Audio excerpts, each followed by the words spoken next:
Karena bagi Hamas, siapapun yang berdamai dengan Israel berarti diantek Israel. Nah, ini logikanya sudah nggak nyambung. Hamas kemudian sampai hari ini menganggap siapapun Muslim Palestina yang ingin damai dengan Israel itu antek Israel dan boleh dibunuh.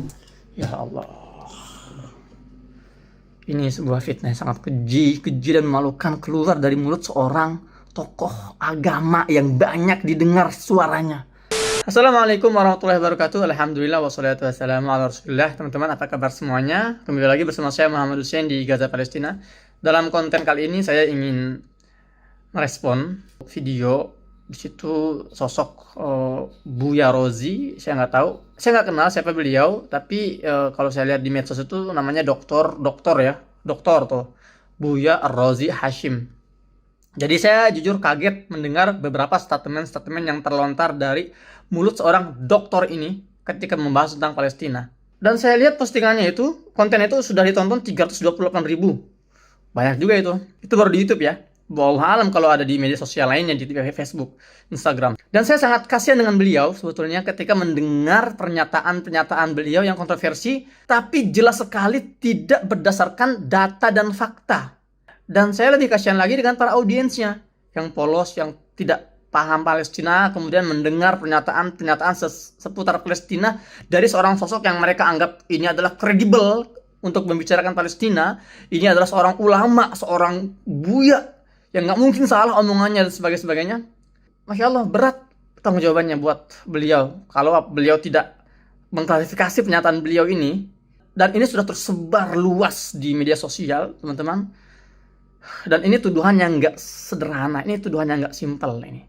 Dan yang dituduh pun bukan orang-orang sembarangan, menuding para pejuang Palestina di Gaza. Kita akan dengar bareng-bareng ya beberapa statement kontroversi beliau. Sebetulnya saya lihat durasinya itu sejam, dan nggak mungkin saya dengerin sejam semuanya kan, mereaksi video ini sejam utuh, nggak mungkin. Jadi saya hanya ingin fokus di beberapa poin-poin penting untuk saya jelaskan ya, untuk saya klarifikasi. Baik, kita lihat bareng-bareng sekarang. Dulu ada seorang yang bernama Muhammad bin Idris yang kita sekarang kenal dengan Syafi'i. Beliau lahir tahun 150 Hijriah. Lahir di Palestina, di Ramallah. Oke. Sampai sini beliau mengatakan fakta beberapa informasi yang benar ya. Tapi ketika bicara Ramallah, tempat kelahiran Imam Syafi'i, ini blunder besar bagi seorang doktor yang selalu bicara tentang sejarah, tentang para imam madhab, tentang para imam fikih dan sebagainya. Nggak kenal siapa itu Imam Syafi'i. Jelas dari cara beliau menyampaikan informasi itu, beliau nggak melakukan research itu. Kata beliau, Imam Syafi'i Muhammad bin Idris ini ya rahmatullah alaih, lahirnya tahun 150 Hijriah. Oke, itu benar. Orang Palestina, ya benar. Namun ketika dia menyebut nama kotanya, Ramallah, ini blunder. Paling enggak ya kalau enggak baca biografi Imam Syafi'i yang lengkap, paling enggak di Google dulu sih, di Wikipedia sih. Ya, Imam Syafi'i itu keluar itu ada tulisannya. Lahir di mana? Gaza. Bukan di Ramallah. Ramallah mah jauh, di mana tahu, 70 km dari Gaza. Itu poin pertama ya. Dari poin pertama ini, dari informasi pertama ini kita sudah bisa sedikit menyimpulkan memang beliau ini ngomong itu nggak berdasarkan data dan fakta yang harus diriset lebih dahulu, nggak sekedar asbun asal bunyi. Jadi sekali lagi, Imam Syafi'i lahir di Gaza, dan saya pernah bikin vlog ke rumah Imam Syafi'i. Saya pernah main ke rumah Imam Syafi'i yang masih ada di Gaza dan masih dipelihara, masih dirawat sekarang. Di situ ada makam saudarinya, ada makam, kalau nggak salah si ibunya di makam di situ ibunya. Meskipun Imam Syafi'i ini lahir di Gaza tapi besarnya di Mekah ya, kemudian kalau tidak salah meninggalnya di Mesir, kuburannya di Mesir, Allah alam ya. Tapi yang pasti Imam Syafi'i ini orang Gaza, lahir di Gaza. Itu poin pertama, teman-teman. Ini mohon maaf Bapak Ibu, jangan terlalu semangat masalah Palestina. Ibu-ibu jangan terlalu semangat, Bapak Ibu jangan terlalu semangat masalah Palestina. Ini harus dikomentari. Orang kalau bicara terlalu semangat, otomatis ada dua jalur. Terlalu semangat membantu Palestina atau terlalu semangat menindas Palestina. Itu doang ya. Kalau kita bicara semangat terhadap Palestina. Dan kita tahulah ibu-ibu dan bapak-bapak di Indonesia nggak mungkin menindas Palestina, tapi mendukung Palestina dan mensupport Palestina itu pasti. Nah, perintah beliau ketika mengatakan jangan terlalu semangat, ini bahaya. Kenapa? Karena kalau kita membiarkan semangat ini hanya dimiliki oleh musuh-musuh kita, oleh orang-orang yang penjajah, agresor Israel, sementara kita yang nggak semangat mendukung Palestina, menghilangkan penjajahan di muka bumi, lantas bagaimana kita bisa face to face dengan mereka? Saya ingatkan lagi bahwa Zionis Israel itu semangatnya luar biasa, lebih dari terlalu semangat. Mereka tuh all out dalam melakukan agenda mereka di Palestina, menjarah, mengusir, membunuh, membakar, menangkapi, membantai dengan berbagai sumber daya finansialnya, dengan kekuatan medianya, kekuatan lobby-lobbynya. Mereka itu setiap hari berusaha untuk agar mereka itu bisa menguasai Palestina secara utuh dan mendirikan negara Israel secara utuh. Mereka semangat. Lah, kenapa kita nggak boleh terlalu semangat? Kenapa kita nggak boleh optimal, totalitas dalam perjuangan Palestina? Karena para sahabat ketika mau membebaskan Baitul Maqdis dari penjajahan Romawi, itu semangat, itu terlalu semangat. Semangat mereka itu. Kemudian Salahuddin Ayyubi ketika mau membebaskan Baitul Maqdis itu semangatnya luar biasa tinggi sekali. Kenapa kita sekarang dibilang jangan terlalu semangat? Ya, lanjut. Jangan kebablasan. Ini ada cerita yang kita banyak nggak tahu. Kejadiannya di Masjidil Aqsa, tapi kemudian yang berperang Hamas dengan Israel. Ini dua hal yang berbeda. Ini statement yang pernah saya dengar dari seorang Zionis, wanita Zionis Indonesia. Dia orang Indonesia, ngakunya orang Indonesia. Ya, jurnalis sudah 10 tahun lebih atau 20 tahun lebih, wallahualam dia ngakunya gitulah ya. Dan dia juga menggunakan statement yang sama, sayang sekali, dengan yang digunakan oleh ya Ustadz Rozi ini. Nah, yang aneh dalam konflik terakhir, kenapa bisa gitu ya, lokasi kericuhan, kerusuhan terjadinya di Masjid Al-Aqsa, yang adalah lokasinya di Yerusalem, Gaza yang menyerang Israel. Kenapa bisa gitu loh? Jaraknya 76 km nih, Yerusalem ke Gaza. Kejadiannya di Masjidil Aqsa, tapi yang perang Hamas dengan Israel. Jadi kenapa kita harus misah-misah sih antara Masjidil Aqsa dengan Gaza? Dalam perdebatan saya dengan Bu Monika Riker itu di TV One, saya sudah jelaskan antara Masjidil Aqsa dengan Gaza itu nggak bisa dipisahin. Mereka berada dalam satu wilayah, yaitu Palestina. Masjidil Aqsa itu wilayah Palestina di Yerusalem, di Al-Quds.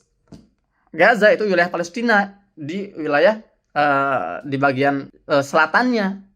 Dan ketika ada penodaan, pelecehan di Baitul Maqdis, di Masjidil Aqsa, dan warga Baitul Maqdis, warga Palestina di sana itu nggak bisa berbuat apa-apa selain mereka hanya bertakbir, mereka melawan dengan bebatuan, mereka melawan dengan kembang api misalnya kan. Mereka nggak bisa juga mengharapkan bantuan dari luar, nggak ada yang datang militer yang masuk ke sana, nggak ada pasukan perdamaian dunia yang lindungi mereka, menjaga mereka. Mereka hanya bisa pasrah, mereka hanya bisa sholat, berkumpul di Masjidil Aqsa untuk meredam berbagai aksi penodaan Israel terhadap Masjidil Aqsa. Dan mereka mengandalkan para pejuang-pejuang Palestina di Gaza untuk membalas serangan-serangan itu. Wajar. Dan jangankan orang Gaza yang satu Palestina, kita orang Indonesia yang ngelihat Masjidil Aqsa diinjak-injak, dinodai, dilecehkan, jamaah sholatnya diusir, kita marah. Tapi kita terbatas, kita nggak bisa berbuat apa-apa. Sementara pejuang Gaza, mereka punya kemampuan, mereka bisa melemparkan roket-roket. Jadi wajar kalau mereka marah, dan mereka itu sebelum melemparkan roket itu, mereka ultimatum dulu, selalu itu. Mereka mengultimatum, wahai pihak Zionis, kalau kalian berani macam-macam dengan Masjidil Aqsa, kami akan ikut campur, kami akan turun tangan, kami akan kirim roket-roket kami ke wilayah kalian, wilayah jajahan kalian. Ya, jadi jangan dipisah-pisah dong. Logikanya juga kalau kita terapin di Indonesia nih, ya Belanda datang lagi di tahun ini, kemudian menjajah Pulau Jawa misalnya kan, orang Sumatera diam gitu, nontonin aja. Oh, itu bukan urusan kita. Nggak bisa gitu dong. Astagfirullah. Saya masih puasa ini. Bikin emosi aja. Hamas, tahu nggak Hamas siapa? Nggak tahu kan? Kita taunya Palestina. Ini kabar agak pahit saya kasih tahu. Ya, karena kita kadang-kadang donasi, kita nggak tahu donasi ke siapa. Saya suka Bapak Ibu hobi donasi, tapi pastikan donasinya ke siapa. Karena saya pernah masuk ke Israel. Ya, itu juga sebuah pengakuan bahwa beliau mengakui ada yang namanya negara Israel. Ya. Padahal kalau kita lihat sebagian orang-orang Barat yang bukan Muslim, ketika mereka datang ke Israel itu mereka nggak nyebut Israel, mereka nyebutnya Palestina. Saya mau datang ke Palestina. Tapi beliau dengan bangganya mengatakan saya pernah datang ke Israel. Itu Palestina, Ustaz, itu Palestina yang dijajah oleh Israel. Itu kita masuk 7 kali diperiksa, nggak bisa bawa barang-barang. Maka pastikan kalau kita donasi ke lembaga yang diakui oleh pemerintah dan lewat jalur pemerintah, hanya itu satu-satunya jalur. Jadi tolong pastikan ketika donasinya ke lembaga yang lewat jalur pemerintah, hanya itu. Kalau nggak bisa masuk. Jadi kalau dia bilang nggak ada donasi yang bisa masuk kecuali melalui pemerintah, ini fitnah yang sangat luar biasa. Ini bahaya teman-teman. Jadi dia itu seolah mengatakan bahwa semua lembaga-lembaga kemanusiaan Indonesia yang kirim bantuan ke Palestina itu dusta, bohong, nggak nyampe. Itu nggak ada itu. Jadi yang saya lakukan ini itu uang pribadi saya nih. Saya bagi-bagi ribuan paket sembako misalnya, kemudian ribuan iftar menu buka puasa, saya kirim bantuan medis ke pihak pemerintah. Itu berarti pakai duit saya itu duit orang Indonesia dan bisa masuk. Jadi Buya Rozi ini, Ustaz Rozi ini mungkin Allah berapa kali ya dia masuk sekali mungkin ke wilayah Palestina di wilayah tepi barat, kemudian menyimpulkan semuanya. Ya iya, kalau ente lewatnya checkpoint Israel nggak bisa bawa duit sebanyak itu ke Palestina. Makanya sini ke Gaza dong. Sini main ke Gaza. Jangan asal ngerocos itu mulutnya. Gitu loh. Karena bagi Hamas, siapapun yang berdamai dengan Israel berarti diantek Israel. Nah, ini logikanya sudah nggak nyambung. Hamas kemudian sampai hari ini menganggap siapapun Muslim Palestina yang ingin damai dengan Israel itu antek Israel dan boleh dibunuh. Ya Allah. Ini sebuah fitnah yang sangat keji dan memalukan keluar dari mulut seorang tokoh agama yang banyak didengar suaranya. Mana ada Hamas membolehkan membunuh sesama Muslim hanya karena berbeda pandangan politik. Ya, ini keterlaluan. Saya sudah buat konten sebelumnya tentang Hamas dan Fatah. Saya hidup di Gaza ini nggak sehari 2 hari, 12 tahun saya di Gaza. Teman-teman saya tuh ada anak-anak muda yang simpatisan Hamas gitu ya. Teman-teman saya juga ada simpatisan Fatah. Teman-teman saya ada simpatisan Jabhah Sya'biyah, Jihad Islami. Dan kita semua nggak ada itu kata-kata yang mengatakan Hamas memperbolehkan membunuh Muslim yang beda dengan dia, artinya yang mau berdamai dengan Israel disebut antek Israel dan boleh dibunuh. Antum perhatikan Ustaz, antum itu yang antum tuduh siapa itu? Itu bukan orang sembarangan. Mereka yang mengorbankan darah dan nyawanya untuk mempertahankan negeri Palestina, negeri para nabi. Mereka yang mempertahankan, mereka yang mengorbankan dengan darah dan nyawanya. Masjidil Aqsa itu dipertahankan oleh siapa? Oleh para pejuang Palestina di Gaza. Entah itu Hamas, entah itu Fatah, entah itu Jihad Islami. Dan kita kalau ngomong ini ngeri banget, hati-hati. Sebagai penutup saya ingin sampaikan satu hadis dari Abu Umamah. Dia mendengar Rasulullah SAW pernah bersabda, La tazalu ta'ifatun min ummati 'ala ad-din zahirin li'aduwwihim qahirin la yadurruhum man khalafahum illa ma asabahum min la'wa hatta ya'tiyahum amrullah wa hum kadzalik. Qalu ya Rasulullah wa aynahum? Qala bi Baitul Maqdis wa aqna fi Baitul Maqdis.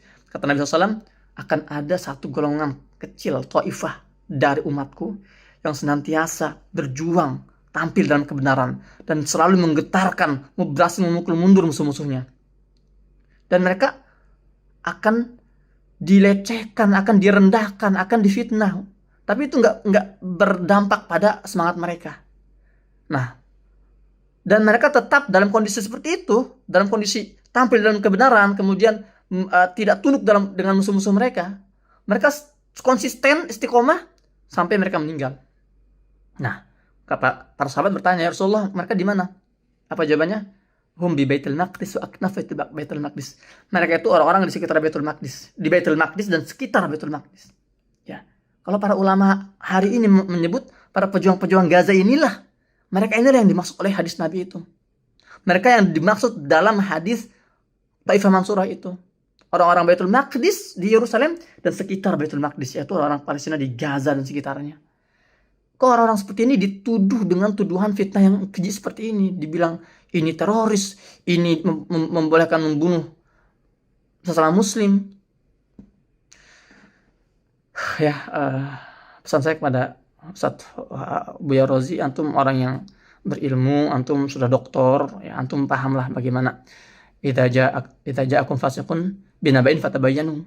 Ada istilah tabayun, dan ini kalau tidak antum klarifikasi, kalau tidak antum luruskan informasi yang antum sampaikan dan sudah ditelan oleh masyarakat dan beredar luas, berat pertanggungjawabannya, Ustaz. Adapun tugas buat kalian teman-teman, postingan ini disebar seluas-luasnya untuk meluruskan fitnah yang terlanjur beredar di atas. Fitnah yang terlanjur beredar barusan. Tolong diluas. Antum punya kewajiban yang sama dengan yang saya miliki, yaitu untuk menyampaikan informasi yang sesuai agar fitnah berhenti, agar fitnah ini tidak terus meluas. Demikian, semoga bermanfaat. Saya Muhammad Hussein. Assalamualaikum warahmatullahi wabarakatuh.